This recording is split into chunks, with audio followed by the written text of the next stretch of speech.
ਸਤਿ ਸ਼੍ਰੀ ਅਕਾਲ ਦਰਸ਼ਕੋ, ਤੁਹਾਡਾ ਸਭ ਦਾ ਸਵਾਗਤ ਹੈ ਮੇਰੇ YouTube ਚੈਨਲ ਦੇ ਵਿੱਚ। ਅੱਜ ਆਪਾਂ ਗੱਲ ਕਰਾਂਗੇ ਕਿ ਜਿਹੜਾ ਵੀ ਨਿਸੰਤਾਨ ਜੋੜਾ ਹੁੰਦਾ ਹੈ ਕਿ ਉਹਨੂੰ ਟੈਸਟ ਟਿਊਬ ਬੇਬੀ ਜਾਂ ICSI ਵਿਧੀ ਦੀ ਜ਼ਰੂਰਤ ਹੁੰਦੀ ਹੈ ਕਿ ਸਿਰਫ ਦਵਾਈਆਂ ਦੇ ਨਾਲ ਵੀ ਬੇਬੀ ਹੋ ਸਕਦਾ ਹੈ, क्योंकि बहुत पेशेंट ਨੂੰ ਇਹ ਮਨ ਵਿੱਚ ਵਹਿਮ ਹੁੰਦਾ ਹੈ ਕਿ ਜੇ ਮੇਰੇ ਬੇਬੀ ਨਹੀਂ ਹੋ ਰਿਹਾ ਤੇ ਮੈਨੂੰ ਟੈਸਟ ਟਿਊਬ ਬੇਬੀ ਦੀ ਹੀ ਲੋੜ ਹੈ, ਜਾਂ ਕਿਹੋ ਜਿਹੇ ਪੇਸ਼ੈਂਟਸ ਹੈ ਜਿਨ੍ਹਾਂ ਨੂੰ ਟੈਸਟ ਟਿਊਬ ਬੇਬੀ ਦੀ ਜ਼ਰੂਰਤ ਪੈਂਦੀ ਹੈ ਜਾਂ IVF ICSI ਦੀ ਪ੍ਰੋਸੀਜਰ ਦੀ ਲੋੜ ਪੈਂਦੀ ਹੈ। ਸਭ ਤੋਂ ਪਹਿਲਾਂ ਜਿਹੜਾ ਵੀ ਆਪਾਂ ਨਿਸੰਤਾਨ ਕਿਸ ਜੋੜੇ ਨੂੰ ਕਹਿੰਦੇ ਆ, जब 1 साल ਦੇ ਆਪਸੀ ਸੰਭੋਗ ਦੇ ਕਾਰਨ ਜਦ ਪੇਸ਼ੈਂਟ ਪ੍ਰੈਗਨੈਂਟ ਨਹੀਂ ਹੋ ਸਕਦਾ ਤੇ ਉਹਨੂੰ ਆਪਾਂ ਕਹਿੰਦੇ ਆ ਕਿ ਉਹਨੂੰ ਬਾਂਝਪਨ ਦੀ ਸਮੱਸਿਆ ਆ ਗਈ। पर बहुत सारे पेशेंट्स ਇਹੋ ਜਿਹੇ ਵੀ ਹੁੰਦੇ ਆ ਜਿਨ੍ਹਾਂ ਨੂੰ ਪਹਿਲੇ ਹੀ ਛੇਤੀ ਹੀ ਡਾਕਟਰੀ ਸਲਾਹ ਲੈ ਲੈਣੀ ਚਾਹੀਦੀ ਹੈ, ਜਿਵੇਂ ਕਿ ਲੇਟ ਮੈਰਿਜ ਹੋਈ ਹੈ ਜਾਂ ਸੈਕੰਡ ਮੈਰਿਜ ਹੋਈ ਹੈ ਤੇ ਉਹਦੇ ਪ੍ਰੈਗਨੈਂਸੀ ਨਹੀਂ ਹੋ ਰਹੀ ਲੇਡੀ ਦੀ, ਜਾਂ ਫਿਰ ਲੇਡੀ ਨੂੰ ਪਹਿਲਾਂ ਹੀ ਕੋਈ ਮੈਂਸਟਰੁਅਲ ਪ੍ਰੋਬਲਮ ਹੈ ਜਿਹਦੇ ਕਾਰਨ ਪ੍ਰੈਗਨੈਂਸੀ ਨਹੀਂ ਹੋ ਰਹੀ। ਸੋ ਜਿਹੜਾ ਵੀ ਨਿਸੰਤਾਨ ਜੋੜਾ ਆਂਦਾ ਹੈ, ਸਭ ਤੋਂ ਪਹਿਲਾਂ ਉਹਦੇ ਡਿਟੇਲ ਟੈਸਟ ਕਰਨੇ ਬਹੁਤ ਜ਼ਰੂਰੀ ਹੈ, ਕਿਉਂਕਿ ਜਦ ਤੱਕ ਆਪਾਂ ਕਾਰਨ ਹੀ ਨਹੀਂ ਲੱਭ ਸਕਦੇ ਆਪਾਂ ਟ੍ਰੀਟਮੈਂਟ ਡਿਸਾਈਡ ਹੀ ਨਹੀਂ ਕਰ ਸਕਦੇ। ਇਹੋ ਜੀ ਕੋਈ ਗੱਲ ਨਹੀਂ ਕਿ ਪੇਸ਼ੈਂਟ ਆਇਆ, ਪੇਸ਼ੈਂਟ ਕਹੇਗਾ ਜੀ ਮੈਂ ਟੈਸਟ ਟਿਊਬ ਬੇਬੀ ਕਰਾਣਾ ਹੈ, ਪਰ ਨਹੀਂ, ਬਹੁਤ ਸਾਰੇ ਇਹੋ ਜਿਹੇ ਪੇਸ਼ੈਂਟਸ ਹੁੰਦੇ ਆ ਜਿਨ੍ਹਾਂ ਨੂੰ ਦਵਾਈਆਂ ਦੇ ਨਾਲ ਵੀ ਪ੍ਰੈਗਨੈਂਸੀ ਹੋ ਸਕਦੀ ਹੈ, ਜਾਂ ਇੱਕ ਸਿੰਪਲ ਪ੍ਰੋਸੀਜਰਸ ਹੁੰਦੇ ਆ ਜਿਵੇਂ ਕਿ IUI ਦਾ ਵੀ ਪ੍ਰੋਸੀਜਰ ਹੁੰਦਾ ਹੈ ਜਿਹਦੇ ਨਾਲ ਕਿ ਪ੍ਰੈਗਨੈਂਸੀ ਹੋ ਸਕਦੀ ਹੈ। ਸੋ ਇੱਕ ਡਿਟੇਲ ਜਾਂਚ ਹੋਣੀ ਹਸਬੈਂਡ ਵਾਈਫ ਦੀ ਬਹੁਤ ਜ਼ਰੂਰੀ ਹੈ। ਸੈਕਿੰਡ ਆਪਾਂ ਦੇਖਾਂਗੇ ਕਿ ਕੀ ਨੁਕਸ ਆਂਦਾ ਹੈ।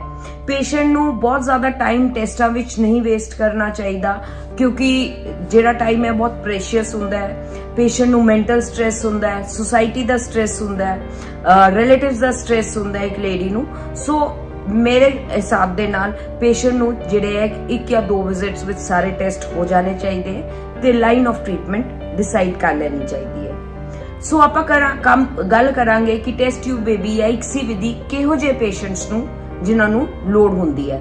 ਸਭ ਤੋਂ ਪਹਿਲਾਂ ਜਿਨ੍ਹਾਂ ਦੀ ਏਜ ਜ਼ਿਆਦਾ ਹੋ ਗਈ ਹੈ, ਉਹਨਾਂ ਨੇ ਬਹੁਤ ਸਾਰੇ IUI ਸਾਈਕਲਸ ਲੈ ਲਏ ਹੈ, ਉਹਨਾਂ ਦੀ ਪ੍ਰੈਗਨੈਂਸੀ ਨਹੀਂ ਹੋ ਰਹੀ। ਸੈਕਿੰਡ, ਇੱਕ ਲੇਡੀ ਦੀ ਟਿਊਬਸ ਹੈ ਜਿਹੜੀ ਕਿ ਬਲੌਕ ਹੋ ਗਈ ਹੈ, ਜਿਹੜੀ ਖੁੱਲ ਨਹੀਂ ਸਕਦੀ, ਜਾਂ ਜਦ ਟਿਊਬ ਵਿੱਚ ਪਾਣੀ ਭਰ ਗਿਆ ਹੈ ਜਾਂ ਟਿਊਬ ਵਿੱਚ ਪਸ ਭਰ ਗਈ ਹੈ, ਜਾਂ ਕੋਈ ਵੀ ਟਿਊਬ ਦੀ ਜਿਹੜੀ ਪ੍ਰੋਬਲਮ ਹੈ, ਉਹ ਪੇਸ਼ੈਂਟਸ ਵਾਸਤੇ ਟੈਸਟ ਟਿਊਬ ਬੇਬੀ ਜ਼ਰੂਰੀ ਹੁੰਦਾ ਹੈ। ਉਹਨਾਂ ਨੂੰ ਟਾਈਮ ਨਹੀਂ ਵੇਸਟ ਕਰਨਾ ਚਾਹੀਦਾ। ਸੈਕਿੰਡ ਹੈ ਜਿਨ੍ਹਾਂ ਦਾ ਓਵੇਰੀਅਨ ਰਿਜ਼ਰਵ, ਜਿਨ੍ਹਾਂ ਦੀ ਅੰਡੇ ਬਣਨ ਦੀ ਕੈਪੈਸਿਟੀ ਜਿਹੜੀ ਹੈ ਉਹ ਘੱਟ ਹੋ ਰਹੀ ਹੈ, ਉਹ ਵੀ ਟਰਾਈ ਕਰ ਸਕਦੇ ਹੈ ਓਵੂਲੇਸ਼ਨ ਇੰਡਕਸ਼ਨ, ਯਾਨੀ ਕਿ ਅੰਡਾ ਬਣਨ ਦੀ ਦਵਾਈ ਦੇ ਸਕਦੇ, ਟੀਕੇ ਦੇ ਸਕਦੇ, ਪਰ ਜੇ ਉਹ ਟਰਾਈ ਕਰ ਚੁੱਕੇ ਆ ਉਹਨਾਂ ਨੂੰ ਨਹੀਂ ਹੋ ਰਿਹਾ ਤੇ ਉਹਨਾਂ ਨੂੰ ਟੈਸਟ ਟਿਊਬ ਬੇਬੀ ਕਰਾ ਲੈਣਾ ਚਾਹੀਦਾ ਹੈ। ਸੈਕੰਡਲੀ, ਜਿਹੜੇ ਕਿ ਹੁਣ ਮੇਲ ਪ੍ਰੋਬਲਮ ਹੈ, ਜਿਨ੍ਹਾਂ ਦੇ ਸਪਰਮ ਕਾਊਂਟ ਬਹੁਤ ਘੱਟ ਹੈ, ਉਹਨਾਂ ਨੇ ਬਹੁਤ ਸਾਰੀ ਦਵਾਈਆਂ ਖਾ ਲਈਆਂ, ਜਾਂ ਜਿਨ੍ਹਾਂ ਦੇ ਨਿਲ ਸ਼ੁਕਰਾਣੂ ਹੈ, ਇਹੋ ਜਿਹੇ ਕੇਸਿਸ ਵਿੱਚ ਵੀ IVF ICSI ਪ੍ਰੋਸੀਜਰ ਜਿਹੜਾ ਹੈ ਬਹੁਤ ਹੈਲਪਫੁਲ ਹੁੰਦਾ ਹੈ। ਪੇਸ਼ੈਂਟ ਨੂੰ ਉਸ ਪ੍ਰੋਸੀਜਰ ਦੇ ਵਾਸਤੇ ਡਰਨਾ ਨਹੀਂ ਚਾਹੀਦਾ, ਉਹਨੂੰ ਸਹੀ ਟਾਈਮ ਤੇ ਕਰਾ ਲੈਣਾ ਚਾਹੀਦਾ ਹੈ। ਸੋ ਇਹ ਮੇਨ ਰੀਜ਼ਨਸ ਹੈ ਜਿਹਦੇ ਕਾਰਨ ਪੇਸ਼ੈਂਟ ਨੂੰ ਟੈਸਟ ਟਿਊਬ ਬੇਬੀ ਦੀ ਲੋੜ ਪੈ ਸਕਦੀ ਹੈ। ਆਪਾਂ ਗੱਲ ਕਰਾਂਗੇ ਕਿ ਟੈਸਟ ਟਿਊਬ ਬੇਬੀ ਹੁੰਦਾ ਕੀ ਹੈ, ਕਿਵੇਂ ਕੀਤਾ ਜਾਂਦਾ ਹੈ, IVF ICSI ਕੀ ਹੁੰਦਾ ਹੈ, ਉਹਦੇ ਵਿੱਚ ਕੀ ਡਿਫਰੈਂਸਸ ਹੁੰਦੇ ਹੈ। ਸੋ ਬੇਸਿਕਲੀ ਜਿਹੜਾ ਡਿਫਰੈਂਸ IVF ICSI ਵਿੱਚ ਹੁੰਦਾ ਹੈ ਉਹ ਇੱਕ ਲੈਬੋਰਟਰੀ ਪ੍ਰੋਸੀਜਰ ਹੁੰਦਾ ਹੈ। ਇਹਦੇ ਵਿੱਚ ਲੇਡੀ ਦੇ ਐਗਸ ਤਿਆਰ ਕੀਤੇ ਜਾਂਦੇ ਹੈ, ਅਲਟਰਾਸਾਊਂਡ ਦੇ ਜ਼ਰੀਏ ਉਹ ਐਗਸ ਕੱਢੇ ਜਾਂਦੇ ਹੈ।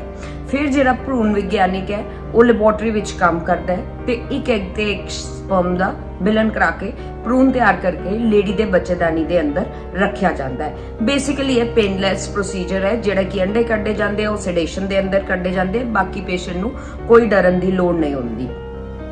ਸੋ ਇਹਨੂੰ ਆਪਾਂ ਕਹਿੰਦੇ ਆ ਟੈਸਟ ਟਿਊਬ ਬੇਬੀ ਪ੍ਰੋਸੀਜਰ ਜਾਂ IVF ICSI ਪ੍ਰੋਸੀਜਰ ਜਿਹੜਾ ਕਿ ਹੈ। ਸੋ ਬੇਸਿਕਲੀ ਮੇਰੀ ਐਡਵਾਈਸ ਇਹੀ ਕਪਲਸ ਨੂੰ ਹੈ ਕਿ ਹਰ ਕਪਲ ਨੂੰ ਇਹ ਨਹੀਂ ਸੋਚਣਾ ਚਾਹੀਦਾ ਕਿ ਪਹਿਲੇ ਹੀ ਅਸੀਂ ਡਾਕਟਰ ਕੋਲ ਜਾਵਾਂਗੇ, ਆਪਾਂ IVF ICSI ਡਾਕਟਰ ਸਾਨੂੰ IVF ICSI ਦੱਸ ਦੇਗਾ ਤੇ ਸਾਡਾ ਨਾਲ ਪਤਾ ਨਹੀਂ ਕੀ ਹੋ ਜਾਏਗਾ, ਸਾਡਾ ਕਿੰਨਾ ਖਰਚਾ ਆ ਜਾਏਗਾ। ਬਹੁਤ ਸਾਰੇ ਪੇਸ਼ੈਂਟਸ ਹੈ ਜਿਹੜੇ ਮੇਰੇ ਕੋਲ ਆ ਕੇ ਪੁੱਛਦੇ ਕਿ ਤੁਸੀਂ ਕੀ ਪੈਕੇਜ ਦਿੰਦੇ ਹੋ।